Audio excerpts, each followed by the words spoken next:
but we see how these fibers run this way. To make it the most tender, you need to cut across those fibers. Oh. See, you ran into the speed limit sign.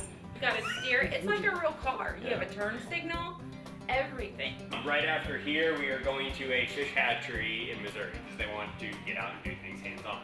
We don't want to hurt the calf or the cow during this whole deal. Right there. That's a cervix.